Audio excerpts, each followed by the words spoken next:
ಅವರು ಏನು ಇನ್ನೊಂದು ಅತ್ಯಂತ ಪ್ಲಸ್ ಪಾಯಿಂಟ್ ಏನಂದರೆ ಯಾವುದೇ ಮುಚ್ಚು ಮರೆ ಇಲ್ಲ. ಒಂದು ಇನ್ಸಿಡೆಂಟ್ ನಾನು ಹೇಳ್ತೀನಿ. ಗಂಡು ಮಕ್ಕಳಿಗೆ ಅವ್ರ ಮನೇಲಿ 2 ಗಂಡು ಮಕ್ಕಳಿದ್ದಾರೆ. ಗಂಡು ಮಕ್ಕಳಿಗೆ ಅಧಿಕಾರದಲ್ಲಿ ಏನು ಹೇಳಬೇಕು ಅದನ್ನು ಬಹುಶಃ ನಾನು ಈ ಥರದ ಮುಕ್ತವಾಗಿ ಚರ್ಚೆ ಮಾಡಿರೋ ತಾಯಿನ ನಾನು ಎಲ್ಲೂ ನೋಡಲಿಲ್ಲ. ನನಗೂ ಒಂದು 50 ವರ್ಷ 54 ವರ್ಷ ಸರ್ವಿಸ್ ಆಗೈತೆ, 30 ವರ್ಷ ಪಾಠ ಮಾಡಿದ್ದೀನಿ. ಒಬ್ಬ ತಾಯಿಯಾಗಿ ತನ್ನ ಗಂಡು ಮಗನಿಗೆ ಪ್ರೌಢಾವಸ್ಥೆಗೆ ಬಂದ ಗಂಡು ಮಕ್ಕಳಿಗೂ ಇಂಥದ್ದೇ ಸಮಸ್ಯೆ ಇದೆ. ನಿಮಗೆ ಮೆನ್ಸ್ಟ್ರಲ್ ಹೈಜೀನ್ ಬೇರೆ, ಗಂಡು ಮಕ್ಕಳಿಗೆ ಅವ್ರದೇ ಆದ ಬೇರೆ ಇದೆ. ಅದನ್ನು ಅವ್ರ ತಾಯಿ ಆದವರು ಅವ್ರ ಮಗನ ಜೊತೆ ಮುಕ್ತವಾಗಿ ಚರ್ಚೆ ಮಾಡಿ ಅವ್ರ ಮಾಹಿತಿ ನೀಡ್ತಾರೆ.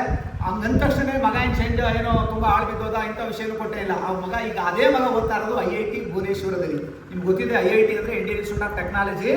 ಅಲ್ಲಿ ಪ್ರವೇಶವನ್ನು ಪಡ್ಕೊಳ್ಬೇಕು ಅಂದ್ರೆ ಅದು ಪ್ರಪಂಚದ ಅತ್ಯಂತ ದೊಡ್ಡ ವಿದ್ಯಾ ಸಂಸ್ಥೆ. ಅದು ಅಲ್ಲಿ ಬರೀ ಎಂಟ್ರೆನ್ಸ್ ತಗೊಳ್ಳೋದೇ ಕಷ್ಟ.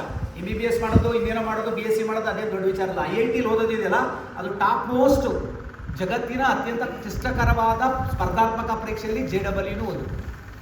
ಗಾಂವ್ ಅಂತ ಚೆನ್ನೈನಲ್ಲಿದೆ, ಯಾವುದು ಚೀನಾದಲ್ಲಿದೆ. ಗಾಂವ್ ಅಂತ ಒಂದು ಎಕ್ಸಾಮ್ ಮಾಡ್ತಾರೆ. ಅದನ್ನು ಪ್ರಪಂಚದ ಅತ್ಯಂತ ದೊಡ್ಡದು ಅಂತ, ಕ್ಲಿಷ್ಟಕರವಾದದ್ದು ಅಂತ. ಆದರೆ ಈ 2ನೇದು ವಿಶ್ವದಲ್ಲಿ ಅಂದರೆ ಇಂಡಿಯಾದಲ್ಲಿ ನಡೆಯುವ JEE ಅದನ್ನು ಅವ್ನು ಪಾಸ್ ಮಾಡಿದ್ದಾನೆ ನೋಡಿ. ಅವ್ನು ಹುಡುಗ ಮುಕ್ತವಾಗಿ ತಾಯಿ ಆದವ್ರು ಹೆಂಗೆ ಇರಬೇಕು ಅಂತ. ಬಟ್ ಅಂಥದ್ದೇ ತಾಯಿಯನ್ನು ಎಲ್ಲರೂ ನಾವೆಲ್ಲ ನಿರೀಕ್ಷೆ ಮಾಡೋಕ್ಕಾಗಲ್ಲ. ಯಾಕೆಂದ್ರೆ ನಮ್ಮ ತಾಯಿಗಳು, ನಿಮ್ಮ ತಾಯಿಯಂದಿರು ಅವಿದ್ಯಾವಂತರಾಗಿರ್ತಾರೆ, ಅಥವಾ ಆಗಿದ್ರೂ ಕೂಡ ಮುಕ್ತವಾಗಿ ಅವರು ಚರ್ಚೆ ಮಾಡಲಿಕ್ಕೆ ಆಗೋದಿಲ್ಲ.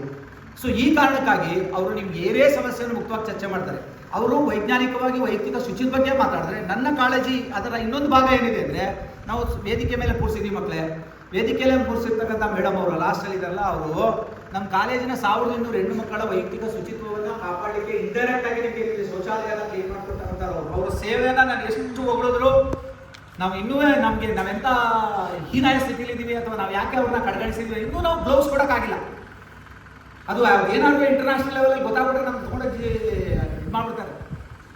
ಯಾಕೆಂದರೆ ನಾವು ಮಾನವರಾಗೇ ಇನ್ನೊಬ್ಬರನ್ನ ನಾವು ನೋಡ್ಕೊತಾ ಇಲ್ಲ ಅನ್ನೋದು ಒಂದು ಇದೆಲ್ಲ.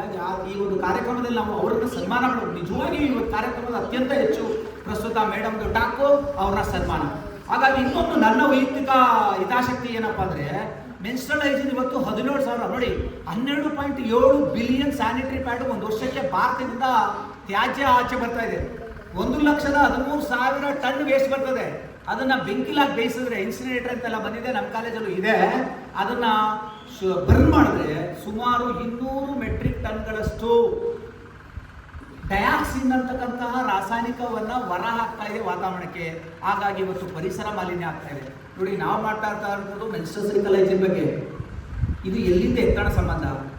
ಹಾಗಾಗಿ ನಾವಿವತ್ತು ಏನಾಗಬೇಕಿದೆ, ಸಸ್ಟೈನಬಲ್ ಮೆನ್ಸ್ಟ್ರಲ್ ಹೈಜೀನ್ ಬಗ್ಗೆ ಮಾತಾಡುವಾಗ ನಾವಿವತ್ತು we have to shift from single use sanitary pad ಇಂದ ನಾವು ರೀಯೂಸಬಲ್ ಮೆನ್ಸ್ಟ್ರಲ್ ಕಪ್ಪು ಮತ್ತು ರೀಯೂಸಬಲ್ ಕಾಟನ್ ಪ್ಯಾಡ್ಸ್ ಅಂತ ಬಂದಿದೆ. ಇದನ್ನು ನಾವು ಇಂಟ್ರೊಡ್ಯೂಸ್ ಮಾಡಬೇಕು. ಯಾಕೆ ಇಂಟ್ರೊಡ್ಯೂಸ್ ಮಾಡಬೇಕು ಅಂದರೆ, ಇದು ಹೇಳಿದ್ನಲ್ಲ, ಜ್ವಲಂತ ಸಮಸ್ಯೆ ಪರಿಸರದಲ್ಲಿ ಏನೆಲ್ಲ ಆಗ್ತಾ ಇದೆ.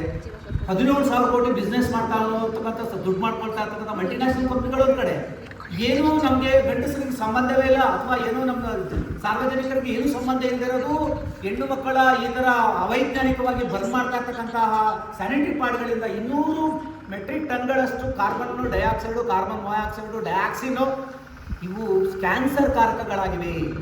ಹಾಗಾಗಿ ಇದನ್ನು ಕೂಡ ನಾವು ವ್ಯವಸ್ಥಿತವಾಗಿ ಡಿಸ್ಪೋಸಲ್ ಮಾಡೋದು ಕೂಡ ನಮ್ಮದು ಗುರುತರ ಹೊಣೆಗಾರಿಕೆ ನಮ್ಮಲ್ಲಿದೆ.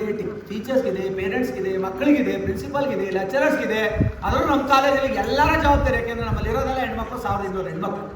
ಹಾಗಾಗಿ ಪ್ರಿನ್ಸಿಪಾಲ್ರು ಯಾವಾಗಲೂ ಇದೇ ಹೇಳ್ತಾರೆ, ಶುಚಿತ್ವ ಕಾಪಾಡಿ, ಡಸ್ಟ್ಬಿನ್ ಯೂಸ್ ಮಾಡಿ ಅಂತ. ಅವರು ಅರಣ್ಯ ರೋಧನ, ಅವ್ರು ಎಷ್ಟೇ ಹೇಳಿದ್ರು ನೀವು ರಸ್ತೆ ಪಕ್ಕ ತಿಂತಾ ಇರ್ತೀರಿ, ಪ್ಲಾಸ್ಟಿಕ್ ಮಾಡ್ತಾ ಇದ್ದೀರಿ. ನಾಳೆ ಯಾರೋ ಒಂದು ಸಂಸ್ಥೆ ಭೇಟಿ ಮಾಡಕ್ಕೆ ಬರ್ತಾರೆ ನಮ್ಮನ್ನ, ನಮ್ಮ ಕಾಲೇಜಿನ ವಾತಾವರಣ ಮೊದಲು ನಾವು ವೈಯಕ್ತಿಕ ಮತ್ತು ನಮ್ಮ ಕಾಲೇಜ್ ಕ್ಯಾಂಪಸ್ನವರು ಕ್ಲೀನಾಗಿ ಇಡಬೇಕು. ಎಲ್ಲೆಲ್ಲಿ ಈಗ ನೋಡಿ, ನಾವು ಡಸ್ಟ್ಬಿನ್ನ ನಾವು ಡಿಸ್ಪೋಸ್ ಮಾಡೋ ಡಸ್ಟ್ಬಿನ್ ಕೂಡ ಇವತ್ತು ನಾವು ಡೊನೇಟ್ ಮಾಡ್ತಾ ಇದ್ದೀವಿ. ಅದನ್ನು ಸಮರ್ಪಕವಾಗಿ ಬಳಸ್ಕೊಳ್ಳಿ. ಇಲ್ಲದ್ರೆ ಅದು ಮತ್ತೊಂದು ಏನಿಗೆ ನೋಡಿ, ಸ್ಯಾನಿಟರಿ ನ್ಯಾಪ್ಕಿನ್ಗಳನ್ನ ಸರಿಯಾಗಿ ಡಿಸ್ಪೋಸ್ ಮಾಡದೇ ಇದ್ರೆ ಸಿಂಕ್ ಒಳಗಡೆ ಹಾಕ್ತೀರಾ ನೀವು, ಅಥವಾ UGD ಒಳಗೆ ಹಾಕ್ತೀರಾ, ಅದೋಗಿ ಬ್ಲಾಕ್ ಆಗಿ ನೀರು ಕಟ್ಕೊಳ್ತದೆ ಮಕ್ಕಳೇ. ಆಗ ನಿಂತ ನೀರು ಈಚೆ ಬರುತ್ತೆ.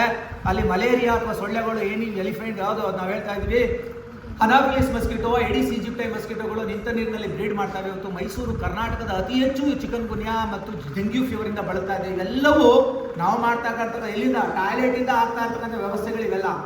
ನಾವು ನಾಗರಿಕರಾಗಿ ನಡ್ಕೊಳ್ದೇ ಇರತಕ್ಕಂಥದ್ದು, ಡಿಸ್ಪೋಸಬಲ್ನ ಕರೆಕ್ಟಾಗಿ ಮಾಡದೇ ಇರ್ತಕ್ಕಂಥದ್ದು ಇವತ್ತು ಡೆಂಗ್ಯೂ ಫೀವರ್ಗೆ ಕಾರಣ ಆಗ್ತಾ ಇದೆ. ಎಲ್ಲಿಂದ ಸಂಬಂಧ? ಮತ್ತೊಂದಕ್ಕೆ ಇಂಟರ್ಲಿಂಕ್ ಆಗಿದೆ ಮಕ್ಕಳೇ.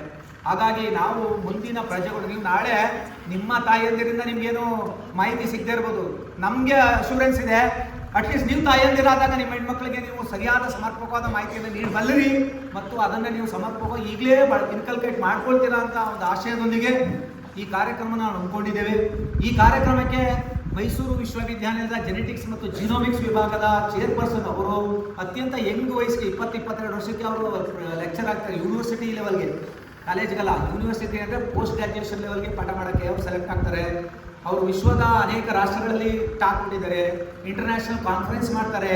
ನಮ್ಮ ಕಾಲೇಜಿನ ನಮ್ಮ ಜೊತೆ ಸಹಯೋಗದೊಂದಿಗೆ ಕ್ಯಾನ್ಸರ್ ಬಗ್ಗೆ, ಪೋಸ್ಟ್ ಕೋವಿಡ್ ಲರ್ನಿಂಗ್ ಡಿಸೇಬಲ್ಡ್ ಬಗ್ಗೆ ಮತ್ತೆ ಇನ್ನೂ ಅನೇಕ ಇದನ್ನ ನಾವು ಅವೇರ್ನೆಸ್ ಕ್ಯಾಂಪೇನ್ ಕೂಡ ಮಾಡಿದ್ವಿ. ಆಮೇಲೆ ಅವರು ವೈಯಕ್ತಿಕವಾಗಿ ತುಂಬಾ ಬಿಸಿ ಇರ್ತಾರೆ. She is not only A professor, apart from the teaching she is doing lot of social services for the Mankind.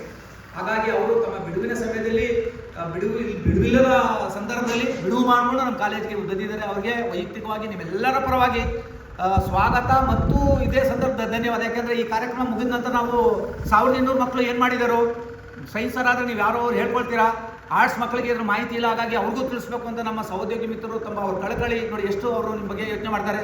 Science ಅವ್ರು ನೀವು ಯಾರು ಹೇಳ್ತೀರಾ, ಆರ್ಟ್ಸ್ ಅವ್ರು ಹೇಳೋರಿಲ್ಲ. ಅದರಿಂದ ನೀವು ಈ ಕಾರ್ಯಕ್ರಮವನ್ನು ಇಲ್ಲಿಗೆ ಮಟ್ಕೊಳಿಸಿ ಏನು ಮಾಡಬೇಕು, ಫಾರ್ಮಲ್ ಆಗಿ ಸ್ಟೇಜ್ ಕಾರ್ಯಕ್ರಮ ಮಾಡಿ ಉಪನ್ಯಾಸವನ್ನು ಹೊರಗಡೆ ಮಾಡಿ 1200 ಮಕ್ಕಳು ಕೂಡ ಇದರಲ್ಲಿ ಪಾಲ್ಗೊಳ್ಬೇಕು, ಅವರೂ ಬೆನಿಫಿಷಿಯರಿ ಆಗಬೇಕು ಅಂತೇಳಿ ಅವರು ಕಳಕಳಿಯಿಂದ ಒಪ್ಕೊಂಡಿದ್ದಾರೆ.